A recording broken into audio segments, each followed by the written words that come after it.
ବନ୍ଧୁଗଣ କେଉଁ କେଉଁ ଅଭିନେତ୍ରୀ ମାନେ ପ୍ରଥମ ସ୍ୱାମୀକୁ ଛାଡ଼ି ଦ୍ୱିତୀୟ ବିବାହ କରିଛନ୍ତି ଆସନ୍ତୁ ଜାଣିବା ସମ୍ପର୍କରେ କିଛି ବିବରଣୀ। ନମ୍ବର 1 ରହିଛନ୍ତି କୋଏଲ ବାନାର୍ଜୀ। ଆପଣମାନେ ସମସ୍ତେ ଜାଣିଥିବେ ଯେ କୋଏଲ ବାନାର୍ଜୀ ସର୍ବପ୍ରଥମେ ଆମ ଓଡ଼ିଆ ଅଭିନେତା ବବି ମିଶ୍ରଙ୍କୁ ବିବାହ କରିଥିଲେ, କିନ୍ତୁ କିଛି ବିବାଦକୁ ନେଇ ଏହି ଲୋକପ୍ରିୟ କଳାକାରଙ୍କର ଛାଡ଼ପତ୍ର ହୋଇଥିଲା। ବର୍ତ୍ତମାନ ସମୟରେ କୋଏଲ ବାନାର୍ଜୀ ଅନ୍ୟ ଏକ ଜଣକୁ ବିବାହ କରିସାରିଛନ୍ତି। ବର୍ତ୍ତମାନ ତାଙ୍କର ଏକ ଶିଶୁପୁତ୍ର ମଧ୍ୟ ଜାତ ହୋଇସାରିଲାଣି। ନମ୍ବର 2 ରହିଛନ୍ତି ପ୍ରିୟା ଚୌଧୁରୀ। ଅଭିନେତ୍ରୀ ପ୍ରିୟା ଚୌଧୁରୀଙ୍କୁ କିଏ ବେ ନ ଜାଣେ, ସେ ଅନେକ ସୁପରହିଟ୍ ଚଳଚ୍ଚିତ୍ର ମାନ ଦେଇ ଆସିଛନ୍ତି।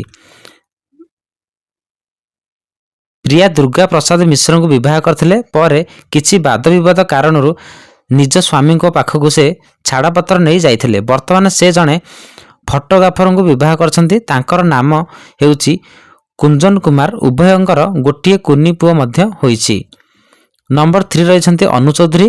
ଆପଣମାନଙ୍କର ପ୍ରିୟ ଅଭିନେତ୍ରୀ ଅନୁ ଚୌଧୁରୀଙ୍କୁ ସର୍ବଜିତା ଅନୁରେ ଖୁବ୍ ସୁନ୍ଦର ଭାବେ ଅଭିନୟ କରିଛନ୍ତି। ପୂର୍ବରୁ ସେ ଅନେକ ଗୁଡ଼ିଏ ଚଳଚ୍ଚିତ୍ର ଭେଟି ଦେଇଛନ୍ତି ଓଡ଼ିଆ ସିନେମା ଜଗତକୁ। ତେବେ ଅଭିନେତ୍ରୀ ଅନୁ ଚୌଧୁରୀ 2006 ମସିହାରେ ସଞ୍ଜୀବ ମିଶ୍ରଙ୍କୁ ବିବାହ କରିଥିଲେ, ମାତ୍ର ଉଭୟଙ୍କର ମଧ୍ୟରେ ସମାଲୋଚନା ନଥିବାରୁ ସେ 2008 ମସିହାରେ ଛାଡ଼ପତ୍ର ନେଇ ଯାଇଥିଲେ। ବର୍ତ୍ତମାନ ସେ ବିବାହ କରିଛନ୍ତି ବିଶାଲ ଶର୍ମାଙ୍କୁ। ନମ୍ବର 4 ରହିଛନ୍ତି ଅର୍ଚ୍ଚନା ବାନାର୍ଜୀ। ଅର୍ଚ୍ଚନା ବାନାର୍ଜୀ ଅଲିଉଡ ଅଭିନେତା ସିଦ୍ଧାନ୍ତ ମହାପାତ୍ରକୁ ବିବାହ କରିଥିଲେ।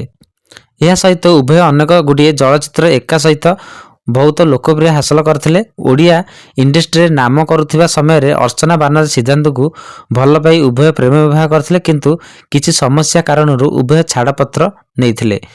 ଏହାପରେ ଅର୍ଚ୍ଚନା କୋଲକାତାକୁ ଫେରି ସେଠାରେ ଦ୍ୱିତୀୟ ବିବାହ କରିଥିଲେ ଏବଂ ତାଙ୍କର ଗୋଟିଏ ପୁଅ ମଧ୍ୟ ଅଛି।